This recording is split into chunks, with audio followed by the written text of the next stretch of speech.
Once upon a time, in a quiet corner of the great green forest, the morning sun was rising with a gentle golden glow.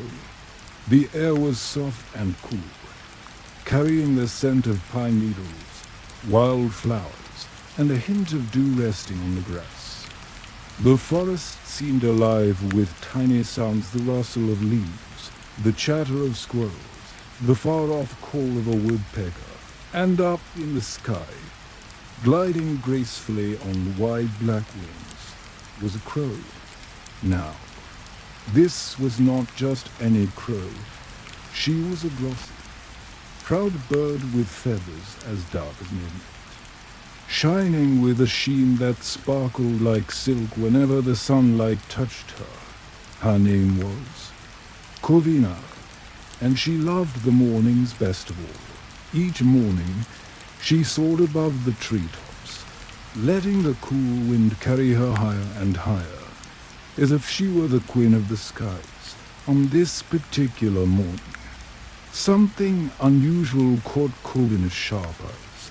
Far below, near the edge of the meadow, lay a small treasure, a golden piece of cheese. It had fallen from a farmer's basket on his way home the evening before, and now it gleamed in the grass like a tiny sun. Oh, what fortune for me, thought Corvina. Her heart quickening with delight, she swooped down gracefully, her wings beating softly, and in one quick motion, she clutched the cheese tightly in her beak. What a prize! What a feast! She could already taste its creamy richness. But, of course, she was a cautious crow. She would not eat it out in the open. No, she would carry it to a safe place where no one could bother her. So she flew high into the branches of an old oak tree, one that stretched tall and proud in the center of the forest.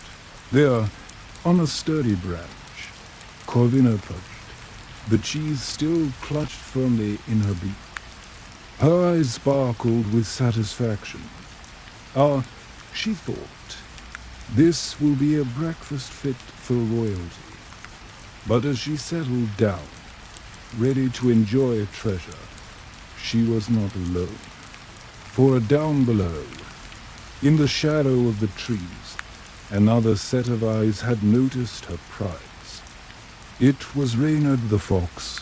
Reynard was a clever, sly creature with fur the color of autumn leaves and eyes that gleamed with mischief.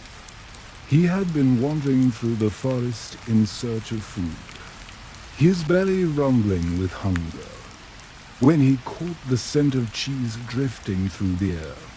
His nose twitched, and he followed it eagerly. And there, oh, what luck! He saw Corvina, the crow, sitting high on the branch with the cheese in her beak. Reynard's mouth watered. He wanted that cheese. But how could he get it? He could not climb the tree, for foxes are not made for climbing.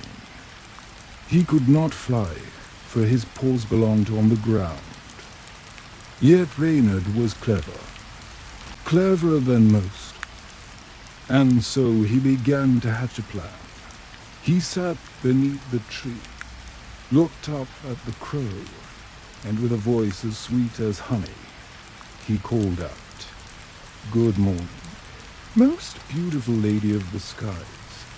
What a vision you are today." Corvina tilted her head, her dark eyes blinking in surprise. "Surely," continued Reynard, "there is no bird in this forest, no, in the entire world who shines as brightly as you. Look at those feathers, black as night yet shining like polished silk. Truly, the queen of birds must be none other than you." Corvina's chest puffed out with pride. She loved to be admired, and Reynard's words tickled her vanity. She shifted on her branch, holding her head a little higher. The cheese stayed firmly in her beak, but her eyes gleamed. Reynard smiled to himself. The first part of his plan was working. But he went on. What is beauty without music? I have heard it whispered through the forest that your voice is as sweet as the nightingale's. If it is true, then you must surely be the empress of all birds, both in beauty and in song. Oh, if only I could hear it for myself, my heart would be the happiest in the world. Now Corvina's heart swelled with delight. A queen, an empress, with beauty and a voice to match. How glorious that sounded. She had never thought much of her call before. But oh, how she longed to prove herself now. She glanced down at the fox, who was gazing up at her with such admiration, his golden eyes wide, his tail swishing politely. Oh, dear child, the storyteller whispers to you now. You can guess what happens next, can't you?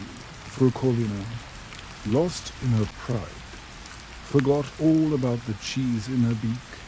She lifted her chest, spread her wings slightly, and opened her mouth to sing.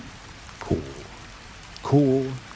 Her voice rang out loud and sharp, echoing through the trees, and as she cried out, the golden piece of cheese slipped from her beak, tumbling down, down, down through the branches. Reynard leapt forward with speed and snapped it up in his jaws before it could even touch the ground.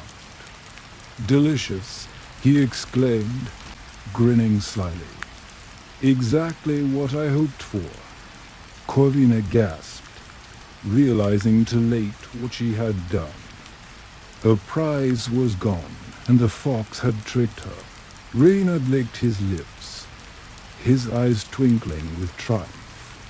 "Ah, my lovely crow," he said smoothly, "your beauty is indeed unmatched. But your song, well, perhaps it is best that you're admired for your looks, not your voice." And with that, he trotted away into the woods, the cheese clutched between his sharp teeth, leaving Corvina alone on the branch, her feathers ruffled with shame. For a long moment, the crow sat in silence. Her pride had led her to foolishness, and she had been tricked by flattery. At last, she sighed, her heart heavy. Never again. She promised softly to herself, "I will not be fooled by sweet words from now on. I will guard my treasures more wisely." And from that day forward, Corvina grew wiser. She still soared proudly through the skies, still shimmered in the morning light. But she no longer let her vanity guide her.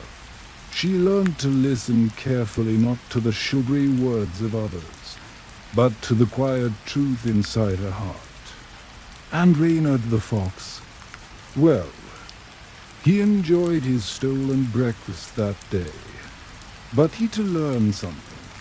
Tricks may win you food, but they do not win you friends. And so, dear child, whenever you hear a crow calling from the treetops, remember Corvina's story. Remember that not every sweet word is spoken with kindness, and that true worth is not found in flattery, but in wisdom and honesty. For that is the lesson of the fox and the crow. And now, my dear little dreamer, it is time for you to close your eyes. Imagine the forest fading into twilight, the crow resting safely in her oak tree, the fox slipping away into the shadows, and the gentle stars beginning to twinkle in the sky. Sleep softly, knowing that you are wiser than both the crow and the fox. For you know the power of truth. Good night.